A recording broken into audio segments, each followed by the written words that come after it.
So সবাই কেমন আছো? আশা করি খুব ভালো আছো। তো আজকের এই ভিডিওতে তোমাদের সাথে আরও একটি টপিক নিয়ে আলোচনা করব। আজকের ভিডিওতে তোমাদের ভৌতবিজ্ঞানের যে সেকেন্ড অধ্যায় সেটা নিয়ে আলোচনা করব। তোমাদের ভৌতবিজ্ঞানের যেটা সেকেন্ড অধ্যায় সেটা হচ্ছে গ্যাসের আচরণ বা behaviour of the gas. So এখানে আমি আজকের এই ভিডিওতে তোমাদের সাথে কী কী আলোচনা করবো দেখো। প্রথমে আমি সংক্ষিপ্তভাবে আলোচনা করব যে গ্যাসের আচরণ চ্যাপ্টারে কী কী রয়েছে সেটা নিয়ে তোমাদেরকে গ্যাসের আচরণ চ্যাপ্টারটা পুরো বোঝাবো। তারপরে ইম্পর্টেন্ট কোশ্চেন নিয়ে আলোচনা করব, কী কী ইম্পর্টেন্ট কোশ্চেন তোমাদের এই বছর মাধ্যমিক আসতে পারে বা নেক্সট ইয়ার মাধ্যমিক আসতে পারবে। ঠিক আছে, দেখো আজকের এই ভিডিওটা 2025-এ যারা মাধ্যমিক দেবে তাদের জন্য ইম্পর্টেন্ট এবং যারা 2026-এ মাধ্যমিক দেবে তাদের জন্য ইম্পর্টেন্ট। তাই শুরুতেই বলবো যে ভিডিওটা স্কিপ করবে না, ভিডিওটা পুরো দেখবে। এবং আমি দেখতে পাচ্ছি যে আমার চ্যানেলে তোমরা ভিডিও দেখছো কিন্তু কেউ সাবস্ক্রাইব করছো না। আশা একটু সাবস্ক্রাইব করে আমাকে আরও বেশি মোটিভেট করো তোমাদের জন্য নতুন নতুন ভিডিও আপলোড করার। এবং আমি এই চ্যানেলে ফিজিক্যাল সায়েন্স কমপ্লিট করার পরে ম্যাথ নিয়ে স্টার্ট করব এবং আস্তে আস্তে মাধ্যমিকের পরে ক্লাস 11-12 এরকম করে করে আমি এগোতে চাই। তো আশা করছি এই ভিডিওগুলো তোমাদের ভালো লাগবে এবং তোমরা উপকৃত হবে। তো চলো আজকের ভিডিওটা স্টার্ট করি। প্রথম আসছে গ্যাসের আচরণ চ্যাপ্টার। যখন আমরা কোনো গ্যাসের আচরণ চ্যাপ্টার নিয়ে সম্পর্কে আলোচনা করছি তখন গ্যাস সম্পর্কে একটি ভৌত রাশি নিয়ে আমাদেরকে আলোচনা করতে হয়। প্রথম আসে ভলিউম বা আয়তন। ভলিউম মানে কি? ভলিউম মানে হচ্ছে তোমার, ধরো তুমি কোনো একটা তোমার কাছে একটা আছে, পার্টিকেলস আছে, সেটার হচ্ছে একটা আকার আছে। আকার আছে মানে সেটা কিছু একটা জায়গা অকুপাই করে, ঠিক আছে? যেটুকুনি জায়গা অকুপাই করছে সেটাই হচ্ছে তার আয়তন। কোনো বস্তু ত্রিমাত্রিক অঞ্চলে যতটা জায়গা দখল করে থাকে তাকে বলে আয়তন। আয়তন মানে হচ্ছে ভলিউম। ভলিউম মানে হচ্ছে তোমার এরিয়া ইন্টু লেন্থ, মানে হচ্ছে ক্ষেত্রফল ইন্টু উচ্চতা। এবার এটার এসআই ইউনিট কী হবে তাহলে? ক্ষেত্রফলের ইউনিট কি? Metre square. হ্যাঁ, আর উচ্চতার ইউনিট কি? Metre. Metre square into metre, তার মানে কি? Metre cube. এসআইতে সিজিএস সেন্টিমিটার কিউব। আর এর মাত্রা কি হবে? L⁻3, right? যেহেতু মিটার কিউব আর মিটারের মাত্রা কি? L⁻3 metre cube. আচ্ছা, এরপরে হচ্ছে আয়তন মাপা হয় কিসের সাহায্যে? মাপনী চোঙের সাহায্যে।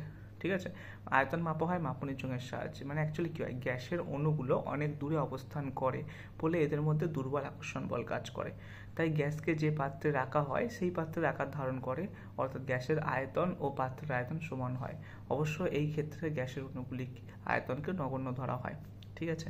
কিন্তু লিকুইডের ক্ষেত্রেও তাই। বেসিক্যালি লিকুইডের ক্ষেত্রে কি হয়, গ্যাসের ক্ষেত্রে অণুগুলির আয়তনকে নগণ্য ধরা হয়, কিন্তু লিকুইডের ক্ষেত্রে নগণ্য ধরা হয় না। কারণ লিকুইডের কিন্তু কোনো নির্দিষ্ট আকার নেই। যে পাত্রে রাখা হয় সেই পাত্রেরই তোমার হচ্ছে এই ধারণ করে আর কি। এবার দেখো ফ্লুইড। ফ্লুইড হচ্ছে টু টাইপস, একটা হচ্ছে লিকুইড, একটা হচ্ছে গ্যাস। ঠিক আছে, মাথায় রাখবে জিনিসটা। Okay, fluid has two types, liquid and gas. বুঝতে পেরেছো? ওকে, যখন তোমরা ক্লাস 11-12 তারপর যখন ইঞ্জিনিয়ারিং লাইফে আসবে তখন বেসিক্যালি এই সমস্ত জিনিসপত্রগুলোর সাথে তোমরা বেশি পরিচিত হবে। তখন তোমাদের ফ্লুইড মেকানিক্স বলে একটা নতুন সাবজেক্ট তখন তোমরা শুনবে, তখন সেখানে এই সমস্ত জিনিসগুলো আরও বেশি তোমাদের কাছে ইজি মনে হবে। তো নেক্সট আসছে যে রাশি, সেটা হচ্ছে তোমার হচ্ছে কী বলা যেতে পারে ওটাকে, বাংলাতে কী বলে, হ্যাঁ, যে ভৌত রাশি আসছে সেটা হচ্ছে তোমার চাপ বা প্রেশার। কি? ফোর্স পার ইউনিট এরিয়া, একটা একক এরিয়ায় কত পরিমাণ বল তুমি প্রয়োগ করছো তাকেই বলা হয় চাপ। চাপ মানে কি? বল বাই ক্ষেত্রফল। তার বল বাই ক্ষেত্রফল ফোর্স বাই এরিয়া। তার যদি আমি চাপের এসআই একক ধরি তাহলে হবে ফোর্সের এসআই একক কি? নিউটন। আর এরিয়ার এসআই একক কি? Metre square. তার newton by metre square, newton per metre square. সিজিএসেও তাই, dyne per centimetre square. Okay, fine. আর মাত্রা কি হবে? বলের মাত্রা কি? mL/T⁻², কারণ F = ma according to your Newton's law, right? F = ma। So m এর ভ্যালু, m মানে কি? মাস, m, অ্যান্ড a মানে কি? অ্যাক্সিলারেশন। অ্যাক্সিলারেশন মানে কি? ভেলোসিটি পার টাইম। ভেলোসিটি মানে কি? লেন্থ পার টাইম। তার L⁻², তার mL/T⁻² হচ্ছে তোমার বলের মাত্রা ডিভাইডেড বাই ক্ষেত্রফল। ক্ষেত্রফলের ইউনিট কি? হচ্ছে মিটার স্কোয়ার, L²। তার mL/T⁻²/L², তাহলে কি? mL⁻⁻1 T⁻², right? Is it clear? Okay, আচ্ছা, নেক্সট তোমাদের যে ভৌত রাশি আসছে সেটা হচ্ছে উষ্ণতা। উষ্ণতা কিন্তু একটা গুরুত্বপূর্ণ ভৌত রাশি বা টেম্পারেচার যখন তুমি কোনো গ্যাসের বিহেভিয়ার নিয়ে আলোচনা করছো। উষ্ণতা হলো তাপের অনুভূতি, ঠিক আছে, মানে বস্তুতে যত বেশি তাপ থাকবে উষ্ণতা তত বেশি মনে হবে, তাই সর্বদা উষ্ণ থেকে শীতল বস্তুতে যায়, মানে অ্যাকচুয়ালি তাপ মানে তোমাদের যে heat always flows from high temperature into low temperature reason, মানে হিট সব সময় হাই টেম্পারেচার মানে বেশি উষ্ণতা অঞ্চল থেকে কম উষ্ণতা অঞ্চলের দিকে প্রবাহিত হয়, ঠিক আছে, মাথায় রাখবে। এটা কিন্তু তোমার হিট ট্রান্সফার মানে what is the temperature what is the driving force for heat transfer, the driving force for heat transfer is temperature difference, মানে উষ্ণতার যে ডিফারেন্স, উষ্ণতার যে পার্থক্য সেটাই হচ্ছে কিন্তু তাপের প্রবাহের মূল কারণ, মাথায় রাখবে এটা, ঠিক আছে। This is the driving force for heat transfer, temperature difference is the driving force for heat transfer, okay. তো টেম্পারেচারে এসআই একক কি? টেম্পারেচারে এসআই একক হচ্ছে তোমার ডিগ্রি সেন্টিগ্রেড, সরি টেম্পারেচারে এরকম এসআই সিজিএস একক বলে সব কিছু বেকার, এটা বেকার বলা। তুমি টেম্পারেচারের বিভিন্ন স্কেল হয়, Celsius scale, Kelvin scale, Fahrenheit scale, Rankine scale, Reaumur scale. Celsius স্কেলে ডিগ্রি সেন্টিগ্রেড, ফারেনহাইট স্কেলে ডিগ্রি ফারেনহাইট, র্যানকিন স্কেলে ডিগ্রি রয়মার স্কেলে আর হচ্ছে কেলভিন স্কেলে কেলভিন, ঠিক আছে। এবারে সেলসিয়াস স্কেলের সাথে ফারেনহাইট স্কেলের সম্পর্ক আছে, সেলসিয়াস স্কেলের সাথে কেলভিন স্কেলের সম্পর্ক আছে, তো এই সমস্ত জিনিসপত্রগুলো বা ফারেনহাইট স্কেলের সাথে কেলভিন স্কেলের সম্পর্ক আছে, এই সমস্ত জিনিসপত্রগুলো একটু দেখো, এই জিনিসগুলো কিন্তু তোমরা পড়েছো, ঠিক আছে, তো আমি বেশি ডিটেলসে এইগুলো নিয়ে আলোচনা করছি না। এবারে উষ্ণতা মাপা হয় কোন যন্ত্রের সাহায্যে? Thermometer, okay good. তো এইগুলো ছিল হচ্ছে তোমার গ্যাসের আচরণ সম্পর্কিত কিছু ভৌত রাশি। এছাড়াও আছে ডেনসিটি বা ঘনত্ব, মাস পার ইউনিট ভলিউম। ডেনসিটি বা ঘনত্ব মানে কি? ঘনত্ব মানে হচ্ছে তোমার ভর বাই আয়তন, মানে ঘনত্ব কি দিয়ে ডিনোট করা হয়? রো দিয়ে ডিনোট করো, ঘনত্বটাকে রো দিয়ে ডিনোট করো। রো মানে কি? রো ইকুয়ালস টু m/v, মানে হচ্ছে তোমার ভর বাই আয়তন। এবারে রো এর তাহলে এসআই ইউনিট কি হবে? কেজি পার মিটার কিউব হবে, কারণ ভরের এসআই ইউনিট হচ্ছে তোমার কেজি আর আয়তনের এসআই ইউনিট হচ্ছে মিটার কিউব, তার মানে কেজি পার মিটার কিউব হবে। তেমনই সিমিলারলি তোমার হচ্ছে যে এটা আসবে না, মানে সিজিএস ইউনিট হবে, তাহলে সেটা হবে গ্রাম পার সেন্টিমিটার কিউব, ওকে। আচ্ছা গুড, এটা হচ্ছে তোমার ঘনত্ব গেল একটা জিনিস। আর কি আছে? আর সেরকম কিছু নেই। আচ্ছা, এবারে হচ্ছে তোমার আসছে এবারে আসবে তোমার হচ্ছে গ্যাসের সম্পর্কিত কিছু ল, ঠিক আছে, মানে গ্যাসের বিহেভিয়ারের কিছু ভৌত রাশি পড়লে। এবারে গ্যাসের বিহেভিয়ারগুলো কিসের উপর ভিত্তি করে, মানে কিভাবে গ্যাসগুলি বিহেভ করে সেই সম্পর্কিত কিছু ল আছে, মানে কিছু বিজ্ঞানীরা তাদের কিছু ল আবিষ্কার করেছে, এবং সেই আবিষ্কার মানে কিভাবে হচ্ছে গ্যাস বিহেভ করে সেগুলোর উপরে ভিত্তি করে। তো প্রথম আসছে বয়েল সূত্র বা বয়েলস ল। বয়েলস ল কি বলছে? যে স্থির তাপমাত্রায় নির্দিষ্ট ভরের গ্যাসের আয়তন চাপের সঙ্গে ব্যস্তানুপাতে পরিবর্তন হয়, মানে pressure P proportional two 1/v, মানে চাপ আয়তনের সাথে ব্যস্তানুপাতে সম্পর্ক করে, মানে চাপ মানে প্রেশার প্রপোর্শনাল টু ব্যস্তানুপাত মানে সমানুপাত না, ব্যস্তানুপাত 1/v। তার মানে যখন উষ্ণতা আর ভর দুটো স্থির থাকে, তার মানে মেন হচ্ছে তোমার যখন মানে বেসিক্যালি এটাই হচ্ছে স্থির তাপমাত্রায় এবং নির্দিষ্ট ভরের গ্যাসের আয়তন চাপের সঙ্গে ব্যস্তানুপাতে পরিবর্তিত হয়, P proportional to 1/v or V proportional to 1/p, ওকে, অথবা PV equals to constant, good. তার মানে কি? যদি এটাকে আমরা এরকম দুটো গ্যাসের ক্ষেত্রে যদি ধরি P1 V1 P2 V2, তার মানে P1/V1 that will be equals to P2/V2, okay, and if we draw the graph, যদি আমরা গ্রাফ ড্র করি, like this is my graph, here this is P axis, মানে in Y axis if I draw P, and in X axis if I draw V, then the graph is look like সমপরাবৃত্ত, মানে hyperbola, তাই সমপরাবৃত্তর ইংলিশটা কি? মানে look like this, ওকে। আচ্ছা, এরপরে হচ্ছে তোমার এবারে পিভি এর সাথে ভি অথবা পিভি এর সাথে যদি পি গ্রাফ ড্র করি, মানে পিভি পিভি মানে কি, প্রেশার ইন্টু ভলিউমের সাথে যদি আমি প্রেশারের গ্রাফ ড্র করি, অথবা প্রেশার ইন্টু ভলিউমের সাথে যদি আমি ভলিউমের গ্রাফ ড্র করি, তাহলে গ্রাফটা আসবে হচ্ছে তোমার স্ট্রেট লাইন, মানে হচ্ছে স্ট্রেট লাইন, এরকম স্ট্রেট লাইন গ্রাফ আসবে, ঠিক আছে। আচ্ছা, তারপরে হচ্ছে তোমার চার্লসের সূত্র, বয়েলের সূত্র বললে, এবার চার্লসের সূত্র। স্থির চাপে নির্দিষ্ট ভরের কোনো গ্যাসের উষ্ণতা প্রতি 1 ডিগ্রি সেন্টিগ্রেড বৃদ্ধি বা হ্রাসের জন্য ওই গ্যাসের আয়তন 0 ডিগ্রি সেন্টিগ্রেড উষ্ণতার আয়তনের 1/273 অংশ বৃদ্ধি বা হ্রাস পায়। এই 1/273 অংশটিকে স্থির চাপে গ্যাসের আয়তন প্রসারণ গুণাঙ্ক বলে। বুঝতে পেরেছ? আরেকবার বলছি, স্থির চাপে নির্দিষ্ট ভরের কোনো গ্যাসের উষ্ণতা প্রতি 1 ডিগ্রি সেন্টিগ্রেড বৃদ্ধি বা হ্রাসের জন্য ওই গ্যাসের ওই গ্যাসের আয়তন 0 ডিগ্রি সেন্টিগ্রেড উষ্ণতার আয়তনের 1/273 অংশ বৃদ্ধি বা হ্রাস পায়। এই 1/273 অংশটিকে স্থির চাপে গ্যাসের আয়তন প্রসারণ গুণাঙ্ক বলে। এবারে চার্লসের সূত্রের গাণিতিক রূপ, মানে let's say you assume 0 degree centigrade উষ্ণতায় কোনো গ্যাসের আয়তন যদি V0 হয় এবং 1 ডিগ্রি সেন্টিগ্রেড উষ্ণতার ভিতরে যদি গ্যাসের আয়তন V0 plus V by 273 degree centigrade মানে 273 হয়, তাহলে দ্যাট V1 হবে V0 ইন্টু 1 প্লাস 1 বাই 273, তেমনি V2 হবে V1 ইন্টু 1 প্লাস 1 বাই 273, এরকমভাবে চলবে। আচ্ছা, এটাই হচ্ছে তোমার চার্লসের সূত্র।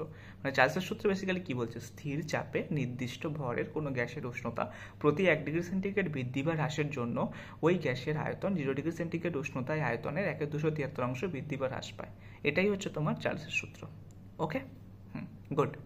তো তার মানে হচ্ছে তোমার, তুমি চার্লসের সূত্র থেকে এবার পরম শূন্য উষ্ণতার ধারণা, মানে চার্লসের সূত্র অনুযায়ী কি জানে, আমরা জেনেছি যে সেলসিয়াস স্কেলে উষ্ণতা বৃদ্ধি বা হ্রাসের সাথে গ্যাসের আয়তন সমানুপাতে পরিবর্তিত হয়, সমানুপাতে বৃদ্ধি পায়, তাই মানে বেশি সমানুপাতে পরিবর্তিত হয় আর কি। বেসিক্যালি চার্লসের সূত্র অনুযায়ী হচ্ছে তোমার সেলসিয়াস স্কেলে উষ্ণতা বৃদ্ধির সাথে সাথে গ্যাসের আয়তন সমানুপাতে পরিবর্তিত হয়, তার মানে উষ্ণতা বৃদ্ধির সাথে সাথে, মানে ভি প্রপোর্শনাল টু টি। এটা হচ্ছে তোমার চার্লসের সূত্র থেকে পাই আমরা। বয়েলের সূত্র থেকে পাই পি প্রপোর্শনাল টু 1/v, চার্লসের সূত্র থেকে পাই ভি প্রপোর্শনাল টু টি। ওকে, আচ্ছা, এবার হচ্ছে তোমার আমার এবার মেন প্রশ্ন হচ্ছে তোমার কোন উষ্ণতায় গ্যাসের আয়তন শূন্য হয়ে যাবে, ঠিক আছে। তাহলে যদি মানে অ্যাকচুয়ালি চার্লসের সূত্র অনুযায়ী কি, মানে V equals to V0 plus of 1 V0 into 1 plus of T by 273 degree. এবারে আমার কথা হচ্ছে এই ভিটা কখন 0 হবে, কোন উষ্ণতায়, তাহলে কি করবো, ভি ইকুয়ালস টু 0 পুট করবো। ভি ইকুয়ালস টু 0 পুট করি, তাহলে V0 into 1 plus of T by 273 এটা ইকুয়ালস টু 0 হবে, তাহলে V0 ও 0 হয়ে যাবে, তাহলে 1 plus of T by 273 equals to 0 হবে, তাহলে টি বাই 273 ইকুয়ালস টু -1 হবে, তাহলে টি ইকুয়ালস টু -273 ডিগ্রি সেন্টিগ্রেড হবে। মানে তারপর কি আমরা জানতে পারছি যে -273 ডিগ্রি সেন্টিগ্রেড উষ্ণতায় কোনো গ্যাসের আয়তন শূন্য হবে। কিন্তু কোনো গ্যাসের আয়তন শূন্য কেন হবে, যেহেতু এই সকল গ্যাসের ক্ষেত্রে চার্লসের সূত্র প্রযোজ্য, তাই সকল গ্যাসের ক্ষেত্রে -273 সেন্টিগ্রেড উষ্ণতায় আয়তন শূন্য হবে। বুঝতে পেরেছ? এবারে চার্লসের সূত্র অনুযায়ী যদি তুমি হচ্ছে ভি আর টি গ্রাফ ড্র করো, যদি এরকম ভি আর টি গ্রাফ হয়, তাহলে গ্রাফটা হচ্ছে এরকম স্ট্রেট লাইন আসবে, কিন্তু মানে তোমার হচ্ছে ইয়ের থেকে না, অরিজিন থেকে না, ঠিক আছে, অরিজিনে একটু উপর থেকে সেটা -273 ডিগ্রি সেন্টিগ্রেড টেম্পারেচারে গিয়ে তখন গিয়ে 0 হবে। বুঝতে পেরেছ? গুড। আচ্ছা, এবার হচ্ছে তোমার কেলভিন স্কেল বা পরম স্কেল। দেখো, সকল গ্যাসের ক্ষেত্রে যেহেতু -270 ডিগ্রি সেন্টিগ্রেড উষ্ণতায় আয়তন শূন্য হয়, তাই একটা নতুন তাপমাত্রা স্কেল কেলভিন স্কেল আবিষ্কার করা হয়েছে, যেখানে তোমার হচ্ছে -273 ডিগ্রি সেন্টিগ্রেড যেটা, ওটাকে 0 কেলভিন ধরা হয়। তার মানে 0 ডিগ্রি সেন্টিগ্রেড ইকুয়ালস টু কি হবে, 273 ডিগ্রি কেলভিন, 273 কেলভিন, কেলভিনের ক্ষেত্রে ডিগ্রি ইউজ হয় না, কিন্তু পয়েন্ট টু বি নোট, এটা আমি এটা ভুল বলেছি, কেলভিনের ক্ষেত্রে কিন্তু ডিগ্রি ইউজ হয় না। ডিগ্রি সেন্টিগ্রেড মানে অ্যাকচুয়ালি তোমার হচ্ছে কেলভিন স্কেল অনুযায়ী 1 ডিগ্রি সেলসিয়াস যদি বৃদ্ধি পায়, তাহলে কেলভিন স্কেলও তাই 1 কেলভিন বৃদ্ধি পাবে। কিন্তু 0 degree centigrade equals to 273 Kelvin, মাথায় রাখবে এটা। 0 degree centigrade equals to 273 Kelvin, और 0 Kelvin equals to -273 degree centigrade. মানে যে পরম শূন্য উষ্ণতা সেটা হচ্ছে 0 কেলভিন উষ্ণতা বা -273 ডিগ্রি সেন্টিগ্রেড। ওকে, ঠিক আছে। এবার হচ্ছে তোমার কেলভিন স্কেলে চার্লসের সূত্রের লিখিত রূপ হচ্ছে তোমার V proportional to T. Okay, V proportional to T, তার মানে হচ্ছে এটা হচ্ছে তোমার, যদি আমি কেলভিন স্কেল ওয়াইজ ধরি, মানে ক্যাপিটাল টি তখন আসবে টি কেলভিন, তখন ভি আর টি এর গ্রাফ হবে স্ট্রেট লাইন যেটা হচ্ছে অরিজিনকে ছেদ করবে বা অরিজিনের উপর দিয়ে পাস হবে। ওকে, গুড। এরপরে হচ্ছে তোমার গেলুসাকের চাপ সূত্র, গেলুসাকের প্রেশার ল। তো এটা কি বলছে, স্থির আয়তনে নির্দিষ্ট ভরের কোনো গ্যাসের উষ্ণতা প্রতি 1 ডিগ্রি সেন্টিগ্রেড বৃদ্ধি বা হ্রাসের জন্য ওই গ্যাসের চাপ 0 ডিগ্রি সেন্টিগ্রেড উষ্ণতায় চাপের 1/273 অংশ বৃদ্ধি বা হ্রাস পায়। মানে এই 1/273 মানে অংশটিকে স্থির আয়তনে গ্যাসের চাপ গুণাঙ্ক বলে। এবারে ধরো 0 ডিগ্রি সেন্টিগ্রেড উষ্ণতা কি, গ্যাসের চাপটাকে পি নট ধরে নিলাম। এবার টি ডিগ্রি সেন্টিগ্রেড উষ্ণতা বৃদ্ধিতে গ্যাসের চাপ কি বৃদ্ধি পাচ্ছে, যেমন প্রিভিয়াসলি আমরা পড়লাম যে চার্লসের লয়ের ক্ষেত্রে ভলিউম বৃদ্ধি পাচ্ছে, এখানে প্রেশার বৃদ্ধি পাচ্ছে, ভলিউমটাকে স্থির রেখেছে, ওখানে চাপটাকে স্থির রেখেছিল। আর প্রেশার ওই ক্ষেত্রে হচ্ছে তোমার মানে চাপটাকে নির্দিষ্ট রেখে হচ্ছে ভলিউমটাকে বৃদ্ধি করছিল, এখানে ভলিউমটাকে স্থির রেখে চাপটাকে বৃদ্ধি করছে। ঠিক আছে, তো P equals to P nought into 1 plus of T by 273। এবার কেলভিন স্কেল অনুযায়ী P equals to P nought into 273 plus T by 273, মানে বেসিক্যালি তুমি শোনো, বয়েলসের সূত্র থেকে পেলে P প্রপোর্শনাল টু 1/V, চার্লসের সূত্র থেকে পেলে V proportional to capital T, আর গেলুসাকের গ্যাস আয়তন গেলুসাকের চাপ সূত্র থেকে তুমি পাবে P proportional to capital T। Okay, এটাই হচ্ছে চাপের সূত্রের গাণিতিক রূপ। এবং যদি তুমি P proportional to capital T যদি গ্রাফ ড্র করো না, সেটা হচ্ছে স্ট্রেট লাইন হবে এবং এটা হচ্ছে তোমার মানে মূল বিন্দুকে ছেদ করবে আর কি, মানে যে তোমার অরিজিন পয়েন্টকে ছেদ করবে। এবারে বয়েল আর চার্লসের সূত্রের সমন্বয় ঘটাও। বয়েল সূত্র অনুযায়ী তুমি কি পেলে, ভি প্রপোর্শনাল টু 1/P যখন হচ্ছে তোমার উষ্ণতা আর মানে ভর ঠিক আছে, স্থির আছে, উষ্ণতা আর ভর স্থির। এগুলো কিন্তু এই জিনিসগুলো কিন্তু লিখবে মাধ্যমিকে 97+ পেতে গেলে। এই সমস্ত যে জিনিসগুলো, যে কনস্ট্যান্টগুলো না, এগুলো তোমাদেরকে লিখতে হবে। এখানে যে তুমি কনস্ট্যান্ট নিয়েছো, এটা যে তোমার অ্যাজাম্পশন, এটাকে তোমাকে লিখতে হবে। অ্যাজাম্পশনগুলো must be, you have to specified in your answer sheet, otherwise you will get 0. If you did not specified anything and write all these things blah blah blah, then you will get 0. Okay, write specifically, and always whenever you write, try to be specified or try to be write perfectly. Okay, always keep in mind, don't do any mistake whenever you are doing or you are giving any exam. Okay, so Boyle ও চার্লসের সূত্রের সমন্বয় কি? Boil সূত্র অনুযায়ী V proportional two 1/P যখন হচ্ছে উষ্ণতা আর ভর স্থির আছে, আর চার্লসের সূত্র অনুযায়ী হচ্ছে ভি প্রপোর্শনাল টু ক্যাপিটাল টি যখন চাপ আর ভর স্থির আছে, চাপ আর ভর স্থির আছে। তাহলে এবার যদি দুটো সূত্র সমন্বয় ঘটায় তাহলে আসবে কি, V proportional two T/P or V equals to K into T/P or PV equals to KT।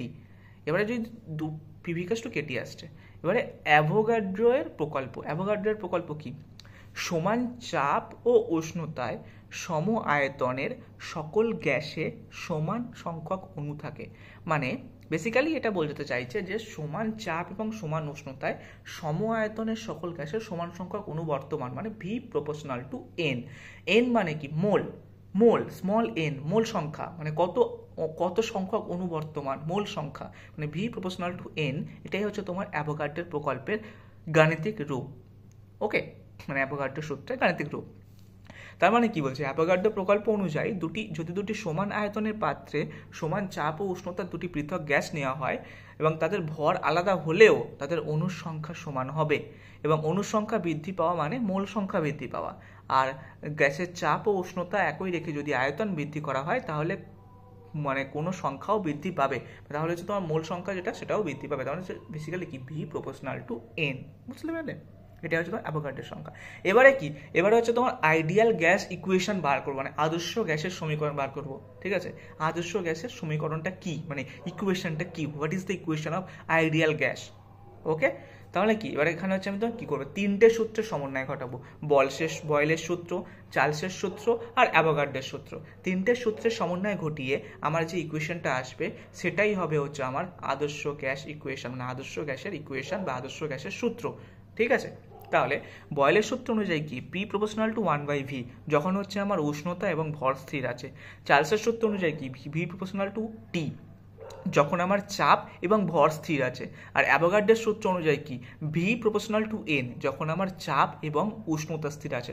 প্রথমে কি ছিল, বয়েলের সূত্র অনুযায়ী ভি প্রপোর্শনাল টু 1/P, মানে নোট করো ভি প্রপোর্শনাল টু 1/P, তার মানে এখানে হচ্ছে তোমার উষ্ণতার কোনো টার্ম নেই, তার মানে উষ্ণতা স্থির, আর ভরের কোনো টার্ম নেই, ভর স্থির। চার্লসের সূত্র অনুযায়ী কি হচ্ছে, ভি প্রপোর্শনাল টু টি, এখানে উষ্ণতার টার্ম আছে, তার মানে চাপ স্থির আছে, আর ভরের কোনো টার্ম নেই, মানে ভর স্থির আছে। আবার অ্যাভোগাড্রের প্রকল্পের ক্ষেত্রে, মানে অ্যাভোগাড্রের সূত্রের ক্ষেত্রে কি হচ্ছে, ভি প্রপোর্শনাল টু এন, মানে এখানে আমার চাপ স্থির আছে আর হচ্ছে তোমার উষ্ণতা স্থির আছে, কিন্তু ভর স্থির নেই, ঠিক আছে, মানে ভর চেঞ্জ হচ্ছে বাট অণুর সংখ্যা সমান আছে, মানে ভি প্রপোর্শনাল টু এন। ওকে, যখন চাপ এবং উষ্ণতা স্থির। তাহলে তিনটে সূত্রে যদি সমন্বয় করি তাহলে আমরা কি পাচ্ছি, V proportional to N T by P আর PV equals to N R T. PV equals to N R T যে ইকুয়েশন, সেটাই হচ্ছে তোমার আদর্শ গ্যাস ইকুয়েশন, যেখানে আরটা হচ্ছে কনস্ট্যান্ট, যেটাকে বলা হয় সার্বজনীন গ্যাস ধ্রুবক। এবারে তুমি যে এনটা, যেটা মোল সংখ্যা, সেটাকে তুমি ভর বাই আণবিক গুরুত্ব দিয়েও প্রকাশ করতে পারো, মানে N equals to W by capital M, ঠিক আছে। তাহলে সেক্ষেত্রে কি হবে, PV equals to W by M into R T আসবে। ওকে, এবারে হচ্ছে তোমার গ্যাসের গতিতত্ত্বের কয়েকটি স্বীকার্য বিষয়গুলো কি কি।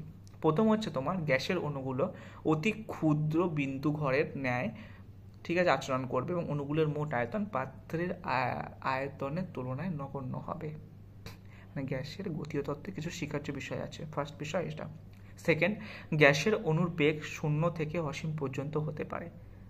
থার্ড, পরপর দুটি সংঘর্ষের মধ্যে অণুগুলো সমবেগে সরল রেখায় চলে এবং এই পরপর দুটো সংঘর্ষের মধ্যে যে পথটা হয় সেটাকে বলা হয় মুক্ত পথ, বুঝতে পেরেছ, বা মুক্ত পথ, হ্যাঁ মুক্ত পথই বলে বেসিক্যালি। মুক্ত পথকে ইংলিশটা কি বলে, ফ্রি পাথ, হ্যাঁ।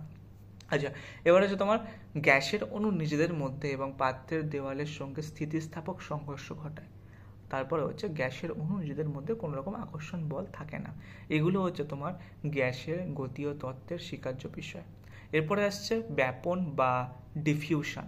ডিফিউশন মানে কি, ডিফিউশন হচ্ছে তোমার it's a one type of mass transfer process where driving force for diffusion is concentration difference. ব্যাপনের ক্ষেত্রে ব্যাপন ঘটার জন্য মূল কারণ হচ্ছে কনসেন্ট্রেশন ডিফারেন্স, মানে তোমার হচ্ছে ঘনত্বের তারতম্য। বেসিক্যালি যে ধর্মের জন্য দুটি ভিন্ন ঘনত্বের গ্যাস বা তরল পদার্থ স্বতঃস্ফূর্তভাবে মিশ্রিত হয় এবং সমসত্ব মিশ্রণ ঘটানোর চেষ্টা করে তাকে ব্যাপন বলে। ওকে, বুঝতে পেরেছো আশা করি। ডিফিউশনের তোমার হচ্ছে মেন যে ড্রাইভিং ফোর্স, সেটা হচ্ছে কনসেন্ট্রেশন গ্রেডিয়েন্ট। ওকে, এই জিনিসগুলো পরে বুঝতে পারবে, এখন বুঝতে পারবে না।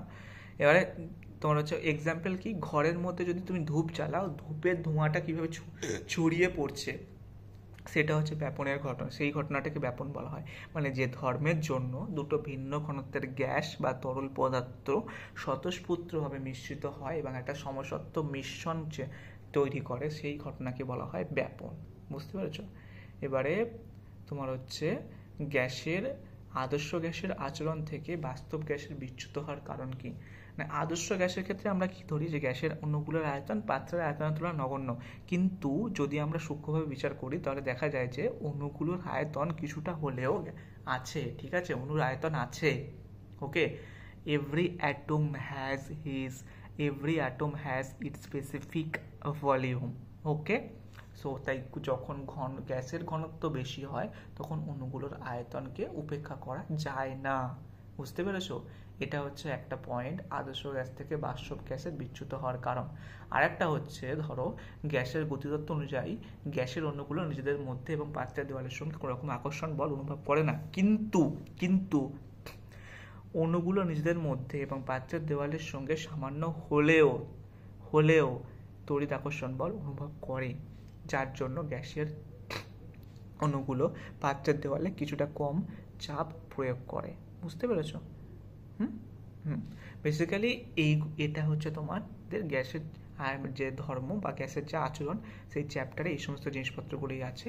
তো এবারে আমি তোমাদের সাথে হচ্ছে তোমার ইম্পর্টেন্ট কিছু কোশ্চেন আলোচনা করব, ঠিক আছে। তো ইম্পর্টেন্ট কোশ্চেনগুলো আলোচনা করবো, দাঁড়া আমি আমার নিজের পিডিএফটা খুলতে দাও। ইম্পর্টেন্ট কোশ্চেন আলোচনা করব। তো শোনো, তো যে কোশ্চেনগুলো তোমাদের আসতে পারে, যেমন হচ্ছে তোমার প্রথম কোশ্চেন হচ্ছে তোমার বয়েলের সূত্র স্থির থাকে গ্যাসের কি, মানে অপশনগুলো কি কি, ভর ও উষ্ণতা, উষ্ণতা ও চাপ, আয়তন ও উষ্ণতা, চাপ ও ভর, আচ্ছা, স্থির চাপে নির্দিষ্ট ভরের ভি বনাম টি লেখচিত্র হলো।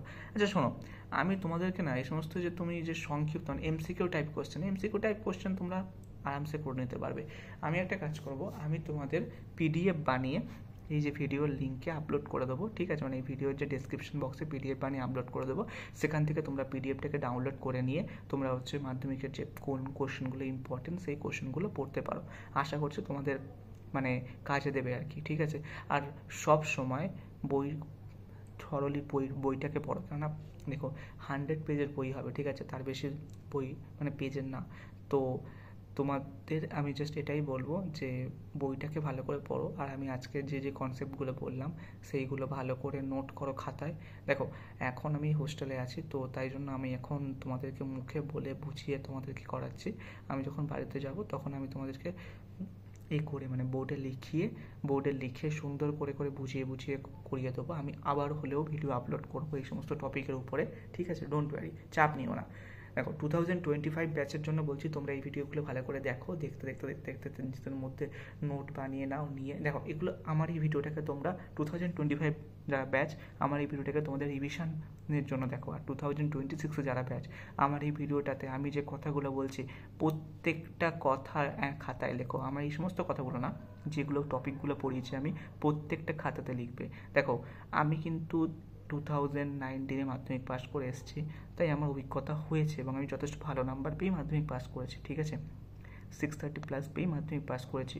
সো তাই জন্য তোমাদেরকে বলছি, যদি ভালো নাম্বার পেতে চাও তাহলে ভালো করে পড়াশুনো করো, ওকে। আর হ্যাঁ, এই ভিডিওগুলোকে তোমাদের রেফারেন্স হিসেবে দেখো, স্কুলের টিচারের রেফারেন্স নাও, টিউশন টিচারের রেফারেন্স নাও। দেখো আমি তোমাদেরকে ইউটিউবে যা পড়াচ্ছি আশা করি টিউশন টিচারের প্রয়োজন হবে না, কিন্তু তাই হলে তবুও তোমরা পড়াশুনো করো, মনোযোগ দিয়ে পড়াশুনো করো। আর গ্রামের দিক থেকে যারা এই ভিডিওগুলো দেখছো তারা আরও ভালো করে পড়ো, আরও ভালোভাবে নিজেদেরকে তৈরি করো। দেখো আমিও গ্রাম থেকে বিলং করেছি, আজকে এখানে এসেছি, তোমরাও আসতে পারবে এবং আরও বড় জায়গায় যেতে পারবে। আইআইটিসে যাবে, এনআইটিসে যাবে, এইমস আছে মেডিকেলের ক্ষেত্রে, এদিকে ভালো ভালো গভর্নমেন্ট কলেজ আছে, সেখানে যাও, পড়াশুনো করো, চাকরি করো, জীবনে আরও উন্নতি করো, ঠিক আছে।